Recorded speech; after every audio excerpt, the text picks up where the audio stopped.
Boa noite, amigos do canal Leonardo Fragoso, motorista de aplicativo nível diamante.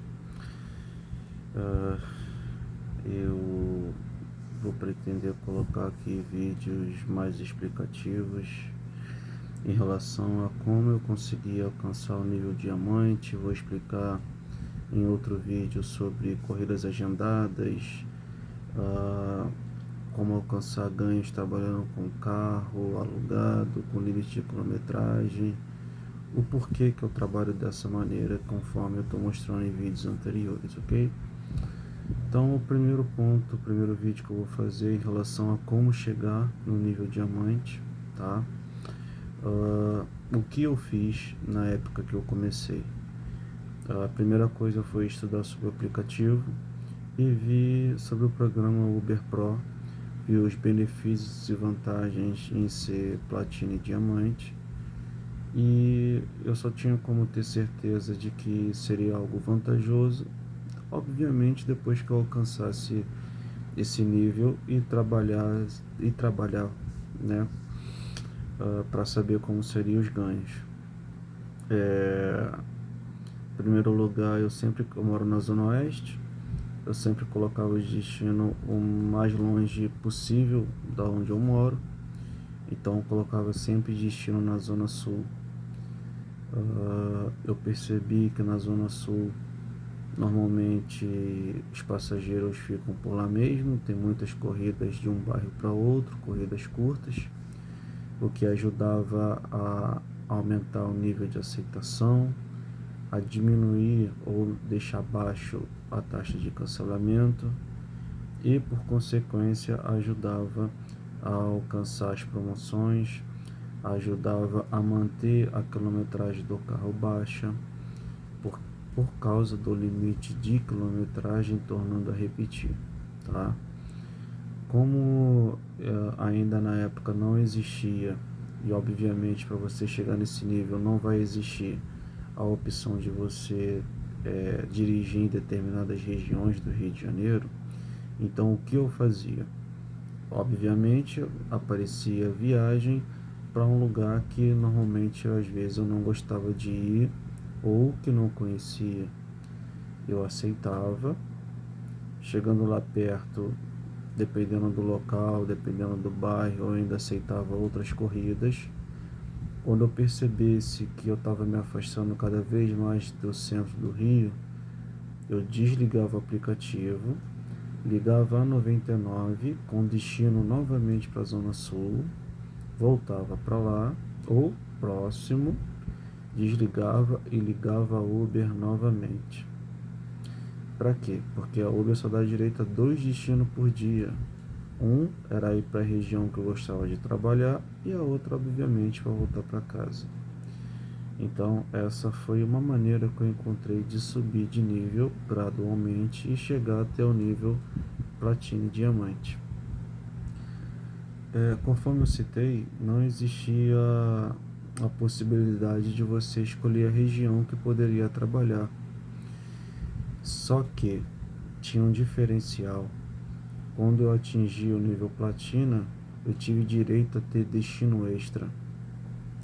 Isso aí que foi um divisor de águas. Então eu estava, sei lá, na Tijuca, um exemplo, e aparecia uma corrida para, vamos botar, para Boiúna, na Taquara, né? Então a distância é grande, uma região talvez com pouco comércio, pouco movimento.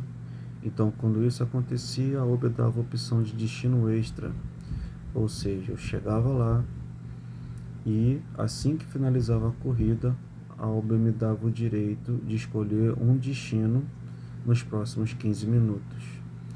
Ou seja, o que é isso? No intervalo de 15 minutos, eu já tinha que escolher um destino que eu teria de desejo. Se em 15 minutos após finalizar essa corrida eu não colocasse um destino, eu perderia esse destino extra. Isso facilitou e muito para eu manter a minha taxa de aceitação alta e cancelamento baixo, tá? Esse foi um dos fatores, uma das coisas que tem que ser levado em consideração. Para eu me manter no nível diamante, conforme já expliquei em vídeos anteriores, eu sempre seleciono a região que eu quero trabalhar. Fica mais fácil não deixar de aceitar, fica mais fácil deixar de fazer, evitar ficar cancelando corridas. O que tem acontecido, que a minha taxa de aceitação ultimamente tem subido e minha taxa de cancelamento também, aliás, a minha taxa de aceitação está baixando e minha taxa de cancelamento está subindo. É que muitas das vezes a Uber está me dando corridas onde eu tenho que buscar o passageiro numa distância grande. Aí eu somo a distância que eu tenho que buscar o passageiro e a distância que eu preciso deixar no destino. Se eu somar, dá um valor, uma quilometragem alta para um valor baixo da corrida. Eu procuro trabalhar de maneira correta, mas também não sou bobo, né? Então, quando aparece dessa maneira, eu não aceito, para mostrar para a plataforma que eu estou em desacordo com o que ela está me oferecendo. Então é isso, é a explicação que eu tenho para dizer a vocês como eu consegui chegar. Não foi fácil, foi em muitos lugares complicados, à noite, deserto, receio de acontecer algum problema em relação à violência, em relação a assalto, mas graças a Deus não aconteceu. É um risco que se corre? Infelizmente é o Rio de Janeiro. Em relação ao que todo mundo pensa sobre é mais vantajoso fazer corridas longas, corridas curtas não é vantajoso, que paga mal e tudo mais, eu gostaria que vocês fizessem o cálculo de vocês sobre horas que vocês trabalham, pegasse o que vocês ganham e dividisse pelas horas trabalhadas e veja se realmente a média está diferente daquilo que eu ganho em relação a fazer corridas curtas, mas eu ganho contando também com as promoções, tá? E a segunda coisa,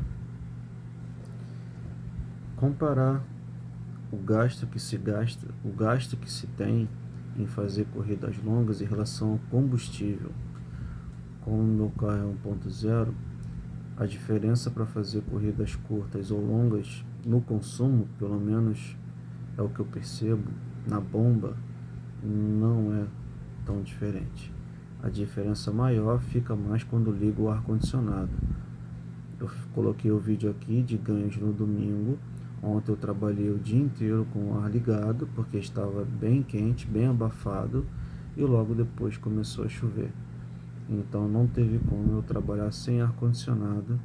Rodei 253 quilômetros. O carro consumiu, se não me falta a memória, 34 litros, se não me falta a memória, ou 28 litros, um negócio assim. E eu gastei R$ 117. Como eu tenho um nível diamante e tenho conta na Uber, eu tenho um cashback de 10%, então eu recebi R$ 11 de volta. Então, na realidade, eu gastei R$ 106, tá? Fazendo a conta aqui de cabeça, o custo do litro do combustível no posto estava R$ 3,99, R$ 117. Então deu para 29 litros e alguma coisa de etanol. Então eu fiz R$ 706, gastei R$ 105 de combustível, R$ 106, né? Faz o cálculo do seu e veja a diferença do que você ganha e o que você gasta, para ver se bate os R$ 600 líquido que eu fiz ontem. Não estou desafiando, não estou dizendo que eu sou melhor, nada disso, pelo contrário. Eu só estou querendo fazer com que ajude a vocês a aumentar os seus ganhos. E faça esse cálculo, faça essa comparação, veja se realmente vale a pena trabalhar dessa maneira, se supre a necessidade de vocês motoristas, igual a mim, tá bom? Lembrando que, além do fato de eu ter o carro alugado, limite de quilometragem, eu também tenho outro emprego, então que me limita bastante a passar o dia inteiro na rua trabalhando, ok? É isso, um grande abraço a todos. Deixe seu like, seu comentário, se inscreva. Qualquer tipo de informação que passar aqui, qualquer pergunta, o que vocês não concordarem, fiquem à vontade em deixar o seu relato. Boa noite a todos.